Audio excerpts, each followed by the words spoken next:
12। तो चलिए अपना काव्य पूरा करते हैं आज हम। किसी अलक्षित सूर्य को देता हुआ अर्घ्य, शताब्दियों से इसी तरह गंगा के जल में अपनी एक टांग पर खड़ा है यह शहर अपनी दूसरी टांग से बेखबर। इतनी छोटे से वाक्य में लेखक ने एक आस्था में जुड़ी हुई बात कही है।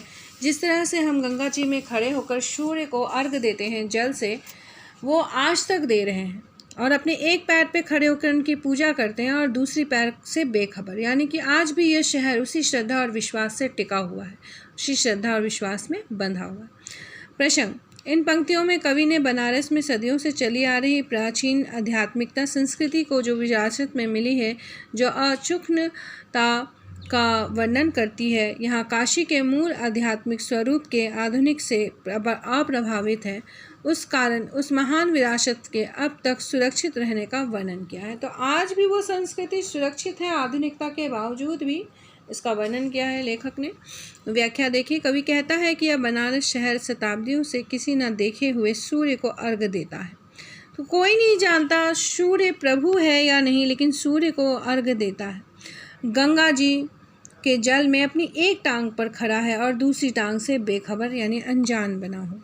तात्पर्य क्या है? तात्पर्य यह है कि शहर में सदियों से सूर्य को एक अदृश्य शक्ति मानकर, परम ब्रह्मा का रूप मानकर गंगा के जल में खड़े होकर उसके पवित्र जल को अर्घ के रूप में अर्पित करने की परंपरा चली आ रही। तो गंगा जी में खड़े होकर सूर्य को अर्घ देने की परंपरा सदियों से चली आ रही है, उस अद्वितीय शक्ति जिसे कभी ने देखा नहीं किसी ने।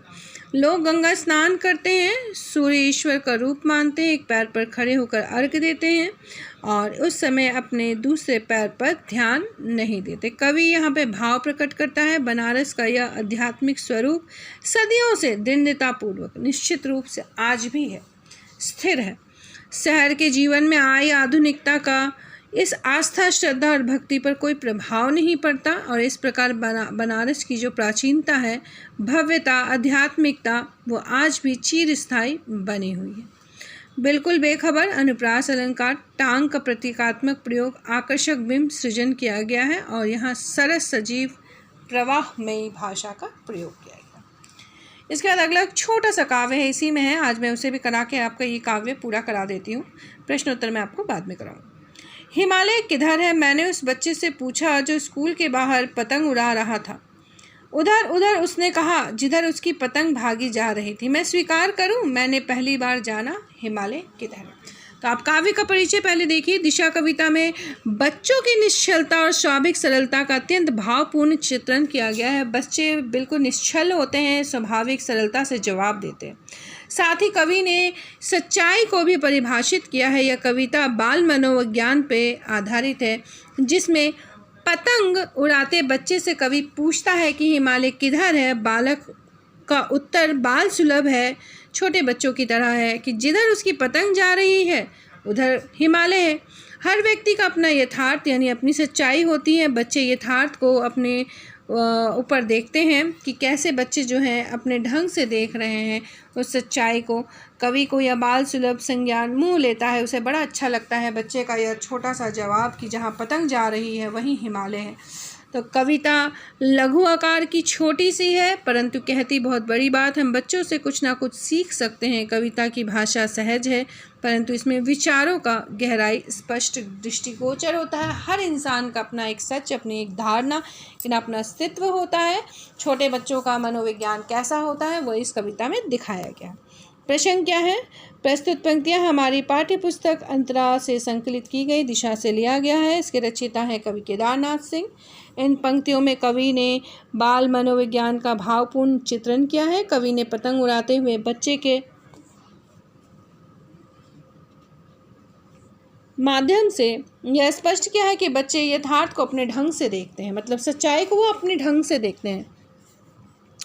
कवि कहता है कि एक बच्चा स्कूल के बाहर पतंग उड़ा रहा था, उससे मैंने पूछा कि हिमालय किधर है। जिधर उस बच्चे की पतंग भागी जा रही थी उधर की ओर इशारा करते हुए उसने कहा, उधर उधर। कवि कहता है, मैं स्वीकार करता हूँ कि मैंने पहली बार जाना कि हिमालय किधर है। कवि के कहने का तात्पर्य यह है उस समय कवि ने पहली बार यह अनुभव किया था कि प्रत्येक व्यक्ति का अपना अपना यथार्थ होता है। बच्चे दुनिया की हर चीज़ को अपने ढंग से देखते हैं और उनका सरोकार सिर्फ अपनी छोटी सी दुनिया से होता है। बच्चों की अपनी दुनिया होती है, वह हर सच्चाई को अपने ढंग से देखते हैं। इस कविता में बस इतना ही बताया गया। तो कविता की भाषा अत्यंत सरल है, सरस है, प्रवाहपूर्ण है। उधर उधर में पुनरुक्ति प्रकाश अलंकार है। भाषा का चित्रात्मक रूप दर्शाया गया है। उधर उधर उसने में अनुप्रास अलंकार प्रयोग किया गया है। ठीक है, तो अगला प्रश्न में आ जाते हैं। बनारस में वसंत का आगमन कैसे होता है, उसका क्या प्रभाव इस शहर पर पड़ता है। तो यहाँ पे आपको मुख्यतः 6 पॉइंट्स दिए गए हैं, तो आप इनमें से चुन करके 3 पॉइंट्स लिख लीजिएगा, 1, 2, 3। ठीक है, तो ये 3 मुख्य पॉइंट मैं टिक कर रही हूँ, आप लिख लीजिएगा। बनारस में वसंत का आगमन अचानक ही होता है। उस समय लहरतारा मडवाडी की ओर से धूल का एक बवंडर उठता है और पूरे शहर का वातावरण धूल की किरकिराहट से भर जाता है। जनजीवन में नया उल्लास है, भावनाओं का अंकुरन होने लगता है। अगला प्रश्न, खाली कटोरों में वसंत का उतरना, इससे कवि का आशय क्या है। कवि कहता है कि वसंत के आगमन पर भिखारियों के बिल्कुल खाली कटोरे भी बहुत विचित्र से चमक से भर जाते हैं। इस प्रकार उनके खाली कटोरों में भी वसंत उतर आता है। यहाँ ऐसे कहने का कवि आशय यह है कि बनारस में वसंत आने पर दीनहीन निर्बल लोग भी उमंग से भर उठते हैं। मतलब जो गरीब है वो भी प्रसन्नता से और उमंग से भर जाते हैं। जीवन संघर्ष में लगे हुए व्यक्ति का मन आशा की नई चमक से प्रकाशित होता है। तो ये 2 पॉइंट मैंने टिक किए हैं, आपको बस इतना ही याद करना है। बनारस की पूर्णता और रिक्तता को कवि ने किस प्रकार दिखाया। तो बनारस की पूर्णता को कवि ने वसंत के आने पर लोगों के मन में आए उल्लास के रूप में दिखाया, खुशी के रूप में। कवि ने दर्शाया है कि पेड़ पौधे, पशु, मनुष्य सभी अंदर जीवन के प्रति आशा व भाव जागृत है। बनारस खुशी भरे जीवन रस से परिपूर्ण हो जाता है। और बनारस की रिक्तता, खाली क्या है, खालीपन।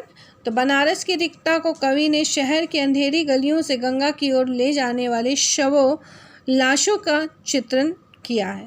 कवि यह दिखाता है मनुष्य की नश्वरता की प्रकृति के कारण यह शहर रिक्त भी होता है, पुरानी की समाप्ति होती है और शहर खाली होता रहता है।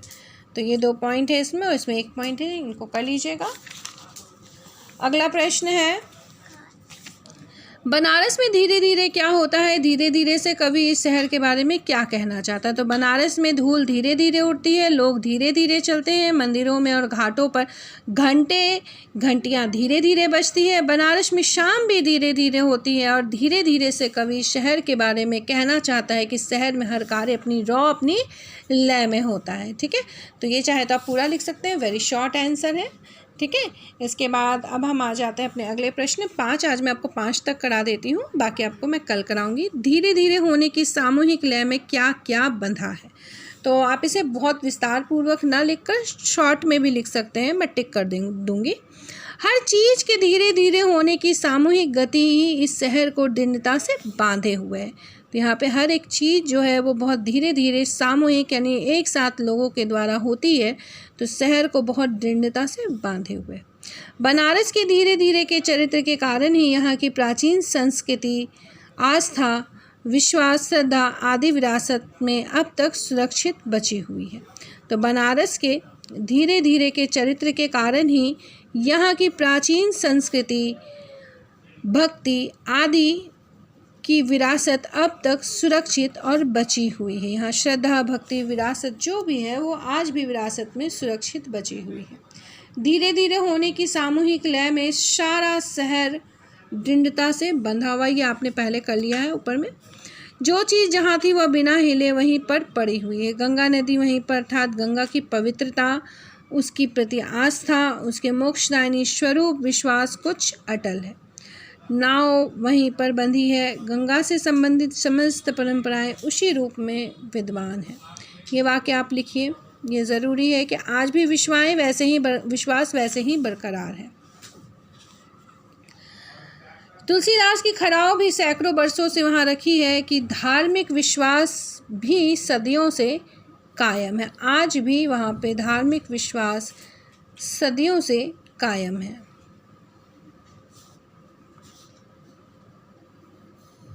और अगर आप इतना लॉन्ग नहीं लिखना चाहते हैं तो आप इन शॉर्ट यहाँ तक लिख दीजिएगा। ठीक है, मैंने आपको यहाँ से यहाँ तक भी दे दिया। एक आंसर आप ये लिख सकते हैं और दूसरा आंसर आप टिक किया हुआ लिख सकते हैं। ठीक है, तो 5 तक मैंने करा दिया, बाकी अब मैं आपको कल कराऊंगी। ओके, क्लास 12, धन्यवाद।